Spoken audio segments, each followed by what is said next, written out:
विद्युत वाहन अब देश में एक मेगा ट्रेंड बन गया है। अब आपने कई इलेक्ट्रिक व्हीकल कंपनियों को वित्तीय उद्योग में सुर्खियां बटोरते हुए देखा होगा। यह इंगित करते हैं कि कैसे इलेक्ट्रिक व्हीकल ने देश में क्रांति ला दिया है। भारत में सभी इसी नक्शे कदम पे चल ज्यादा से ज्यादा मार्केट शेयर लेने के चक्कर में हैं। कार उत्साही लोगों के बीच जिस तरह से प्रचार किया जा रहा है, यह कहना अतिशयोक्ति नहीं होगी कि एक दिन ऐसा हो सकता है जब भारत में बिकने वाली लगभग सभी कारें इलेक्ट्रिक व्हीकल होंगी। आंकड़े को देखें तो पता चलता है कि 2017 में जब इसकी शुरुआत हुई थी और ये सेक्टर अपने एक्सपेंड के लिए आतुर था, तब ग्रेफाइट इंडिया और HEG इस क्षेत्र में प्रमुख खिलाड़ी थे, जिन्होंने उस समय एक ही साल में 800% की वृद्धि देखने को मिली। और इस क्षेत्र को और समझने के लिए इस वीडियो में हम कुछ महत्वपूर्ण बात करेंगे। लेकिन उससे पहले प्रणाम देवी और सौजन्य, स्वागत है सभी का आपके अपने फाइनेंस 44 में। चलिए सबसे पहले भारत में इलेक्ट्रिक व्हीकल इंडस्ट्री का ओवरव्यू देखते हैं। भारत में इलेक्ट्रिक वाहन उद्योग के लिए हालिया प्रवाह ने 2022 को इस क्षेत्र का प्रमुख आकर्षण बना दिया है।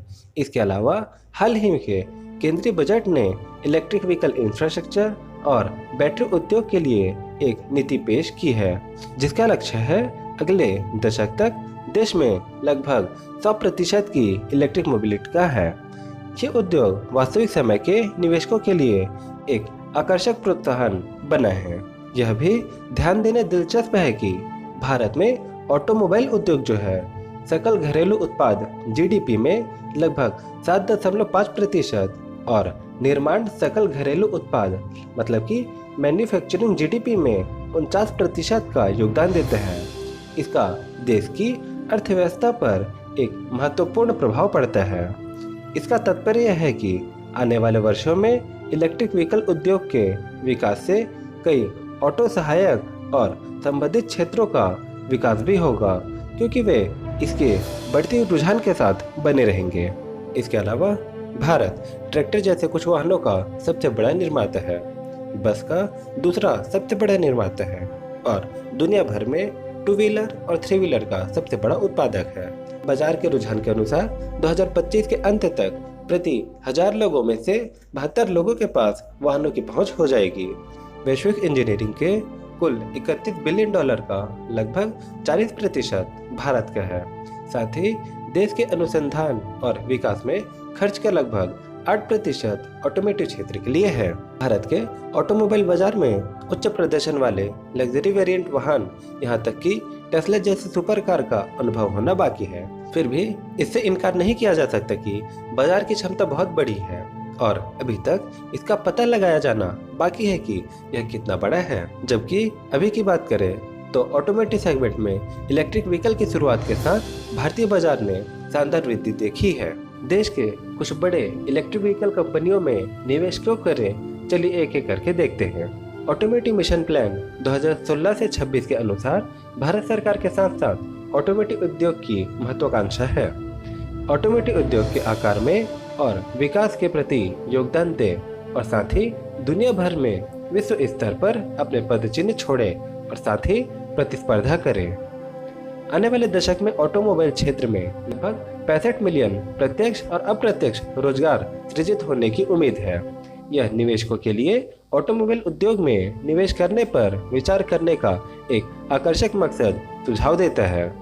वर्तमान में भारतीय वाहन उद्योग का GDP में लगभग 7% या 7.5% है, जिसे बढ़ाकर 2026 तक 12% तक लाने का उम्मीद है। ध्यान देने वाली एक दिलचस्प बात यह है कि देश में लिथियम आयन बैटरी की इन हाउस बैटरी की योजना से नियत समय में इलेक्ट्रिक व्हीकल की लागत में कमी आ सकती है और इससे आयात पर निर्भरता के साथ साथ परेशान करने वाली आयात शुल्क में कमी आएगी।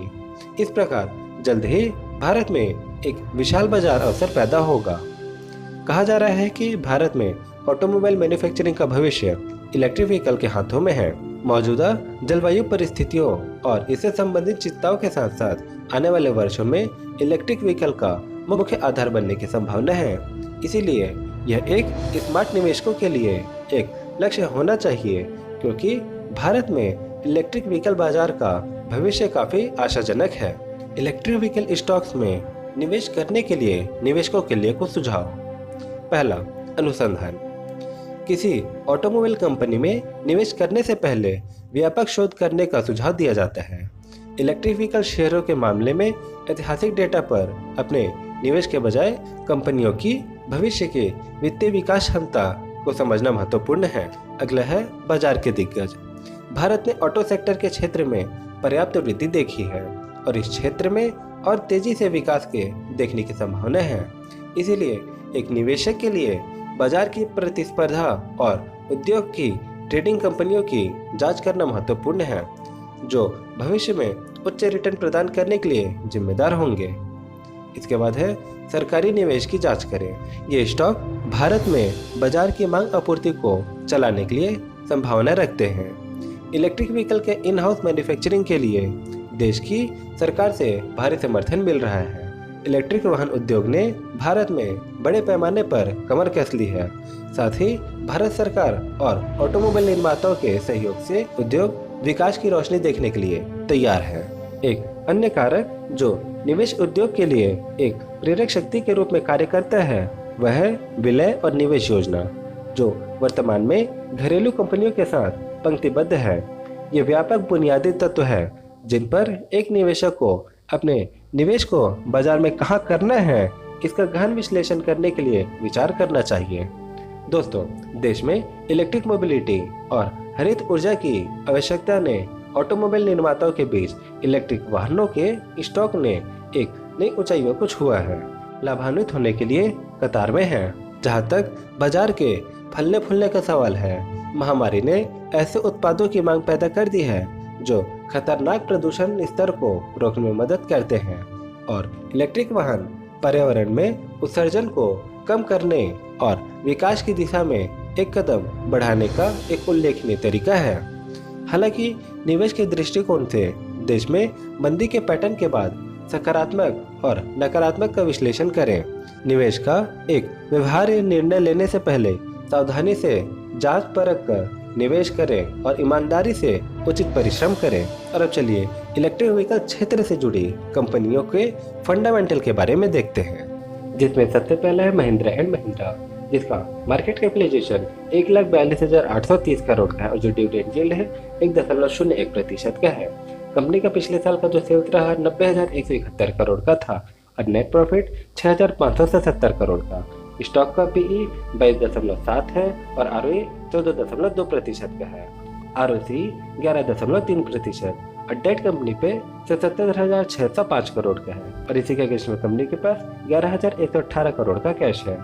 सेल्स ग्रोथ पिछले एक साल में 21%, पिछले 3 साल में -5% और पिछले 5 साल में 1% से सेल्स ग्रोथ बढ़ रहा है और घट रहा है।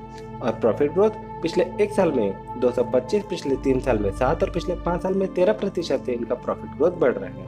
कंपाउंडेड एनुअल ग्रोथ पिछले एक साल में 58, पिछले 3 साल में 28 और पिछले 5 साल में 11% से इनका कंपाउंडेड एनुअल ग्रोथ बढ़ रहा है।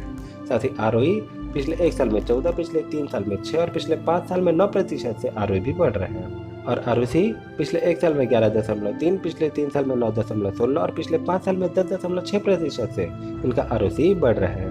होल्डिंग देखते हैं तो प्रोमोटर के इसमें 19.45% का स्टेक है, फॉरेन इंस्टीट्यूशन का 37.94, डोमेस्टिक इंस्टीट्यूशन का 28.93, गवर्नमेंट के इसमें 0.07% का स्टेक है और बाकी बचा पब्लिक के पास 13.61% का स्टेक है। अगला है टाटा मोटर्स, जिसका मार्केट कैपिटलाइजेशन 1,58,061 करोड़ का है और जो डिविडेंड यील्ड है वो है 0। सेल्स देखते हैं पिछले साल का तो कंपनी का 2,78,454 करोड़ का सेल्स रहा और नेट प्रॉफिट 11,441 करोड़ का। स्टॉक पीई 0 है, आरओई -22.3% का है और आरओसी 1.40% का। डेट कंपनी पे 1,46,449 करोड़ का है और इसी के अगेंस्ट में कंपनी के पास 40,669 करोड़ का इनके पास कैश है। सेल्स ग्रोथ देखते हैं तो पिछले एक साल में 0 रहा, पिछले 3 साल में -3% और पिछले 5 साल में 1% से इनका सेल्स ग्रोथ बढ़ रहा है और जो घट रहा है देखने के दिख रहे हैं। साथ ही प्रॉफिट ग्रोथ पिछले एक साल में -415 से घटा है और पिछले 3 साल में 0 और पिछले 5 साल में भी 0% का इनका प्रॉफिट ग्रोथ रहा। कंपाउंडेड एनुअल ग्रोथ देखते हैं तो पिछले एक साल में 55, पिछले 3 साल में 48 और पिछले 5 साल में 0% से इनका कंपाउंडेड एनुअल ग्रोथ बढ़ रहा है। आरओई पिछले एक साल में -22%, पिछले 3 साल में -14% और पिछले 5 साल में -5% से आरओई घट रहे हैं। आरओसी पिछले एक साल में 1.40, पिछले 3 साल में 2.35 और पिछले 5 साल में 3.44% से आरओसी बढ़ रहे हैं। होल्डिंग देखते हैं तो प्रोमोटर के इसमें 46.40% का स्टेक है।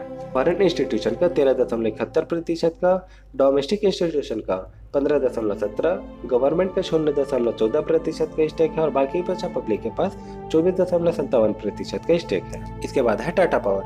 इसका मार्केट कैपिटलाइजेशन 69,706 करोड़ का है और जो डिविडेंड यील्ड है 0.80% का है। सेल्स से देखते हैं तो पिछले एक साल में 42,816 करोड़ का इनका सेल्स था और जो नेट प्रॉफिट है 1,741 करोड़ का इनका प्रॉफिट रहा। स्टॉक का पी 32.5 है, आरओई 8.42% का और जो आरओसी है 9.30% का है। डेट कंपनी पे 51,195 करोड़ का और जो उसी के अगेंस्ट में कैश है इनके पास 6,641 करोड़ का इनके पास कैश है। सेल्स ग्रोथ देखते हैं तो पिछले एक साल में 30, पिछले 3 साल में 13, पिछले 5 साल में 9% से सेल्स ग्रोथ बढ़ रहा है। साथ ही प्रॉफिट ग्रोथ भी पिछले एक साल में 59, पिछले 3 साल में 104 और पिछले 5 साल में 9% से इनका प्रॉफिट ग्रोथ बढ़ रहा है। साथ ही CAGR पिछले एक साल में 81, पिछले 3 साल में 53 और पिछले 5 साल में 22% से इनका CAGR बढ़ रहा है। और आरओई पिछले एक साल में 8, पिछले 3 साल में 6 और पिछले 5 साल में 4% से इनका आरओई बढ़ रहा है। साथ ही आरओसी पिछले एक साल में 9.30%, पिछले 3 साल में 8.47% और पिछले 5 साल में 7.75% से आरओसी बढ़ रहे हैं। होल्डिंग देखते हैं तो प्रोमोटर का इसमें 46.86% का स्टेक है, फॉरेन इंस्टीट्यूशन का 10.10, डोमेस्टिक का 14.70 और गवर्नमेंट का 0.32% का स्टेक है और बाकी बचा पब्लिक के पास 28.02% का स्टेक है। इसके बाद है इंडियन ऑयल कॉर्पोरेशन लिमिटेड, जिसका मार्केट कैपिटलाइजेशन 1,01,744 करोड़ का है और जो डिविडेंड यील्ड है 11.7% का है। सेल्स से देखते हैं तो पिछले एक साल कंपनी का जो सेल्स है 5,79,336 करोड़ का इनका सेल्स रहा।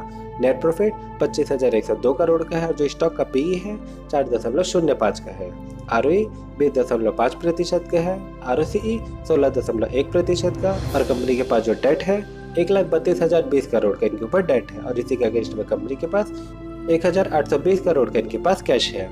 सेल्स ग्रोथ देखते तो पिछले एक साल में 62, पिछले 3 साल में 4 और पिछले 5 साल में 11% से इनका सेल्स ग्रोथ बढ़ रहा है। साथ ही प्रॉफिट ग्रोथ पिछले एक साल में 16, पिछले 3 साल में 13, पिछले 5 साल में 5% से इनका प्रॉफिट ग्रोथ बढ़ रहा है। CAGR पिछले एक साल में 4%, पिछले 3 साल में -8% और पिछले 5 साल में -10% से बढ़ता घटता हुआ दिख रहा है। साथ ही आरओई पिछले एक साल में 20, पिछले 3 साल में 15, पिछले 5 साल में 16% से आरओई बढ़ रहा है और आरओसी भी पिछले एक साल में 16.1, पिछले 3 साल में 12.2, पिछले 5 साल में 14.4% से आरओसी बढ़ रहा है।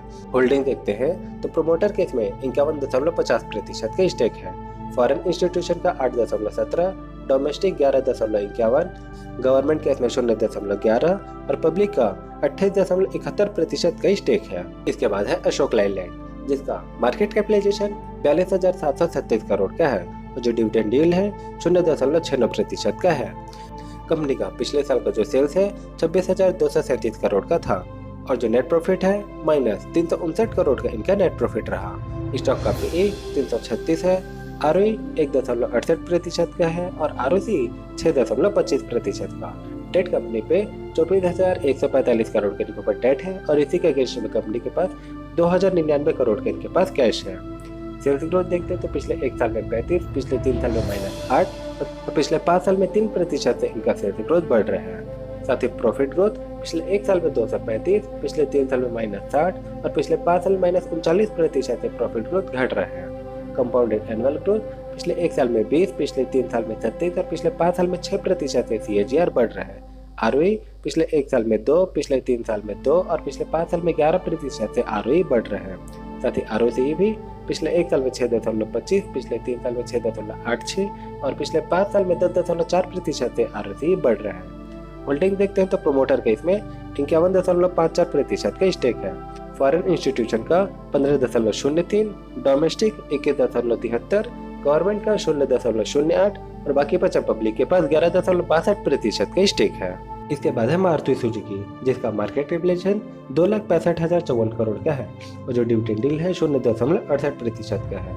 सेल्स ग्रोथ देखते हो तो पिछले साल कंपनी का जो सेल्स है 88,330 करोड़ का था और नेट प्रॉफिट 3,880 करोड़ का। स्टॉक का पीई 59.7 का है, आरओई 7.20%, आरओसी 8.87% और डेट कंपनी पे 423 करोड़ का है। और इसी के अगेंस्ट में कैश देखें तो 3,042 करोड़ का इनके पास कैश है, मतलब कंपनी आराम से कर्ज मुक्त है। सेल्स ग्रोथ देखते हैं तो पिछले 1 साल में 16%, पिछले 3 साल में 1% और पिछले 5 साल में 5% से इनका सेल्स ग्रोथ बढ़ा है। वहीं प्रॉफिट ग्रोथ जो है पिछले 1 साल में -13, पिछले 3 साल में -13 और पिछले 5 साल में -8% से इनका प्रॉफिट ग्रोथ घटा है। CAGR देखते तो पिछले 1 साल में 25, पिछले 3 साल में 17, पिछले 5 साल में 3% से CAGR बढ़ रहा है। साथ ही ROE 1 साल में 7, पिछले 3 साल में 6 और पिछले 5 साल में 9% से ROE बढ़ रहा है। साथ ही ROC पिछले 1 साल में 8.87%, पिछले 3 साल में 7.58%, पिछले 5 साल में 12.4% से ROC बढ़ रहा है। होल्डिंग देखते हैं तो प्रोमोटर केस में 56.37% का स्टेक है, वहीं फॉरेन इंस्टीट्यूशन का 21.89, डोमेस्टिक 18.01 और बाकी बचा पब्लिक के पास 3.73% का स्टेक है। इसके बाद अगला शेयर है ओलेक्ट्रा, जिसका मार्केट कैपिटलाइजेशन 5,248 करोड़ का है और जो डिविडेंड यील्ड है 0 है। कंपनी का पिछले साल का सेल्स देखते हैं तो 593 करोड़ का इनका सेल्स है, नेट प्रॉफिट 35 करोड़ का है, स्टॉक का पीई 100 है, आरओई 4.87% का है और ROCE 8.05% का। डेट कंपनी पे 67.1 करोड़ का है और इसी के अगेंस्ट में कंपनी के पास 199 करोड़ का कैश है। और सेल्स ग्रोथ देखते हैं तो पिछले 1 साल में 176, पिछले 3 साल में 52, पिछले 5 साल में 41% से इनका सेल्स ग्रोथ बढ़ रहा है। साथ ही प्रॉफिट ग्रोथ पिछले 1 साल में 261, पिछले 3 साल में 62, पिछले 5 साल में 34% से प्रॉफिट ग्रोथ बढ़ रहा है। CAGR देखते हैं तो पिछले 1 साल में 121, पिछले 3 साल में 50 और पिछले 5 साल में 55% से इनके CAGR बढ़ रहे हैं। साथ ही ROE पिछले 1 साल में 5, पिछले 3 साल में 2 और पिछले 5 साल में 1% से इनका ROE बढ़ रहा है। साथ ही ROCE पिछले 1 साल में 8.05, पिछले 3 साल में 4.20, पिछले 5 साल में 3.60% से इनका ROCE बढ़ रहा है। होल्डिंग देखते हैं तो प्रोमोटर केस में 50.02, फॉरेन इंस्टीट्यूशन का 9.02, डोमेस्टिक इंस्टीट्यूशन का 0.03, गवर्नमेंट का कोई भी स्टेक नहीं है और बाकी बचा पब्लिक के पास 40.93% का स्टेक है। इसके बाद हमारा अगला शेयर है एक्साइड। और एक्साइड के फंडामेंटल के बारे में बताओ, इससे पहले बता दूं दोस्तों कि हमने बैटरी इंडस्ट्री के बारे में भी एक डिटेल वीडियो बनाया है, जिसे आप चैनल पर जाके देख सकते हैं। और अब चलिए कंटिन्यू करते हैं इस वीडियो को। तो एक्साइड का मार्केट कैपिटलाइजेशन 13,481 करोड़ का है, जो डिविडेंड यील्ड है 1.26% है। सेल्स देखते हैं तो पिछले साल कंपनी का 12,779 करोड़ का इनका सेल्स रहा और जो नेट प्रॉफिट है 4,367 करोड़ का।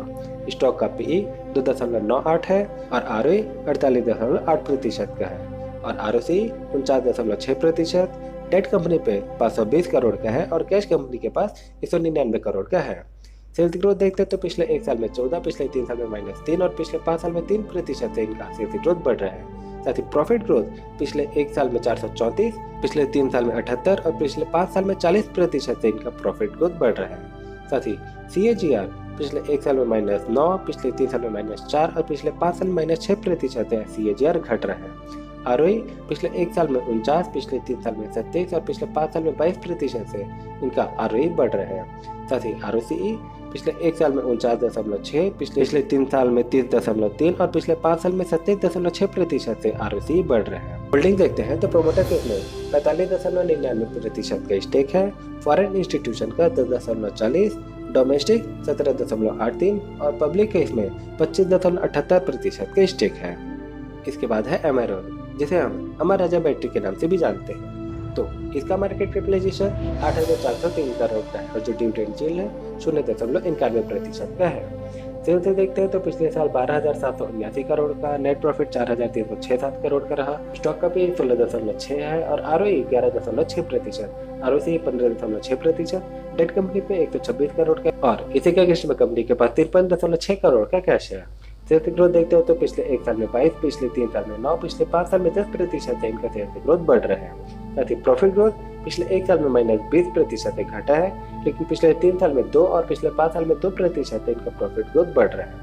CAGR पिछले 1 साल में -29, पिछले 3 साल में -9 और पिछले 5 साल में -10% से CAGR घटा है और ROE पिछले 1 साल में 12, पिछले 3 साल में 15 और पिछले 5 साल में भी 15% से इनका ROE बढ़ रहा है।